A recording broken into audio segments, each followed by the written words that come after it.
Hello, today I'll be showing you how to set up broiler chicks to produce for market. My name is Joe Naballo. This is my 7th year on 4-H and my 7th year taking market chickens to the Marion County Fair. Today I will be setting up a chicken enclosure for chicks. And to start off, I'm going to gather all the supplies, then I'll show you how to set all the supplies up, and third and finally I will show you guys me adding the chicks in. First, to set up your chickens, you're going to need to gather the supplies. Now, these supplies can be bought at any local Rural King or TSC, and most of these supplies can be bought at any hardware store as well. So, to start off, you're going to need a tub. I have a 50-gallon tub here with a lid, and I have a 50-gallon because I'm going to be getting 18 broiler chickens. So there's going to be lots of chickens in here, and I need a large space. Alternatives to the enclosure, you could build something out of wood, but I find that tubs are better and easier to clean. You can spray them out really easily, and they won't get moldy and go bad like a wood enclosure would.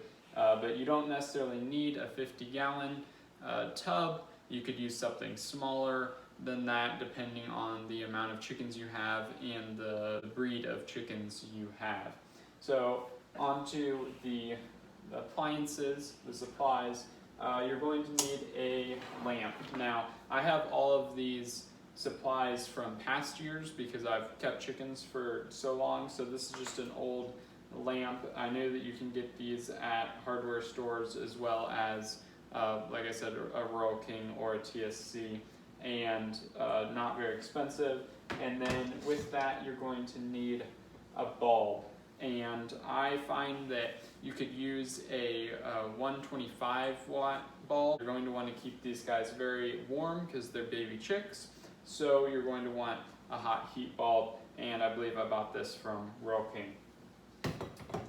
Then we have their water. I am using this large watering device. There's other ones that are structured more like this food.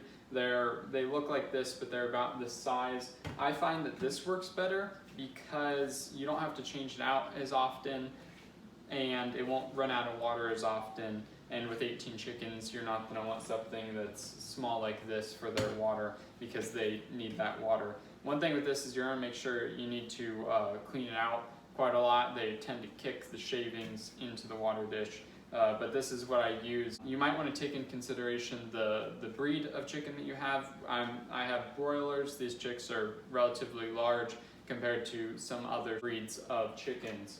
So you might want to use a smaller type of watering dish for them if they are smaller.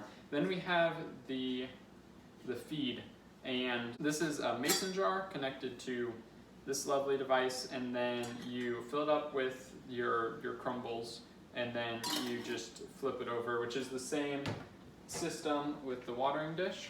You'll fill this up, and I'll show you guys that, and then you'll put this on and you flip it over, and then they have water. Then you're going to need something to hold your light. I'm using just a random piece of wood here, but just something to anchor your light to, and I also have some zip ties to get it to that. You could just put it on the side of the tub since this tub's relatively tall. The way that the light would sit on it wouldn't be very close to the chickens, but with that you can set it on top of the tub, and again I'll show you guys this, and then you can get the light to them. And then you're going to need the substrate. I am using these shavings. You're going to want to use shavings, and these are I believe the more rough shavings, or the like medium shavings, but there are fine shavings. I find that either one works just fine. So once you have all of your supplies, then you can go ahead and set everything up. To start, I'm going to fill the tub with shavings. Now, as I had said, all of these are leftover supplies, and I reuse them every year, but in between that you need to make sure you wash them. So generally at the end of each season I will clean them, and then when I get chicks again I will clean them again because they get dusty out in the garage. But you want that just to not spread anything and just to keep everything nice and clean. So I washed this before yesterday, and now I'm going to add in these shavings. Now I guess we had some leftover shavings from last year, and I've stored these in a safe place, but I'm just gonna go dump the shavings in, and then I just spread them around like that. And I still have extra, so then when I clean this out, I will be able to add more. Speaking of cleaning this out, you're going to want to clean this out as the enclosure gets dirty. So for the first week or couple weeks, the chickens will not soil their bedding very quickly because they're still small, but as they grow, they will begin to, you'll have to start cleaning it out more often.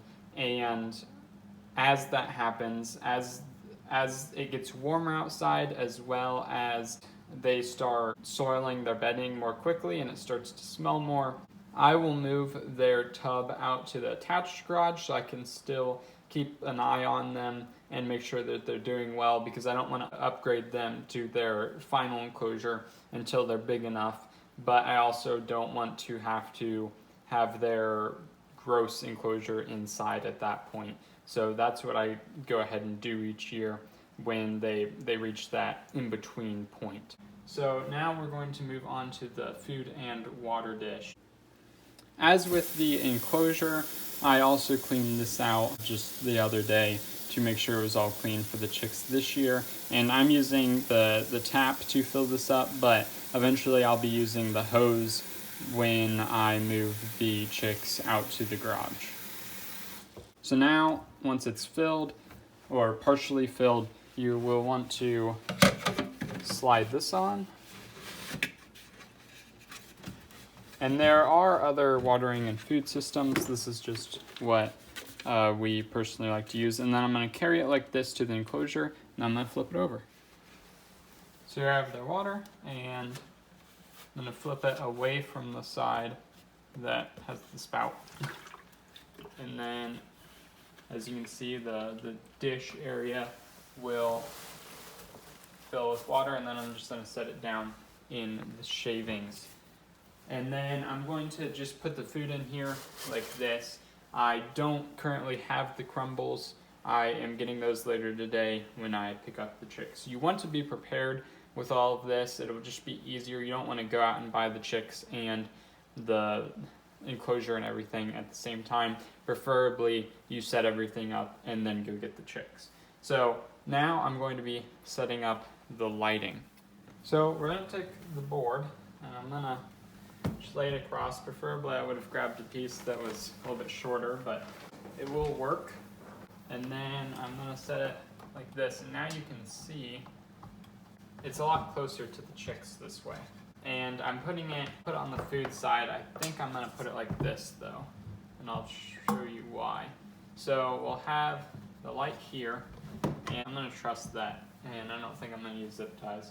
But then what we're going to do is I'm going to partially put this, the reason that we needed a lid. I believe I mentioned that at the beginning. Now you could use the lid of this container or a lid of a smaller container, but you're going to want to partially cover the top, and this way you're going to trap in some of that heat for the chicks, because the chicks need it warm. They're very small and fragile. And then I'm going to go ahead and plug this in. Very simply and quickly, I changed the thing that held the light. Now, my reason for this is because I want the light to be close and like inside of the tub rather than be holding against this, as I tried to demonstrate earlier.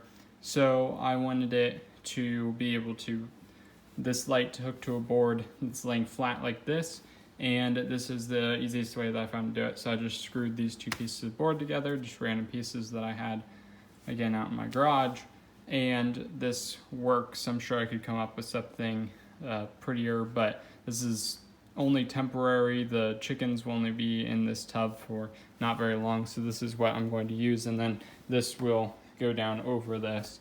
So we have the water, the food. Now we have the food on this side and the water on that side, so then the water doesn't evaporate more quickly because of the heat, and the chickens can just sit under the heat, go over to the water, and we kind of have things spread out a little bit so then they get some exercise in the whole process. So this is real basically how to set up baby chicks.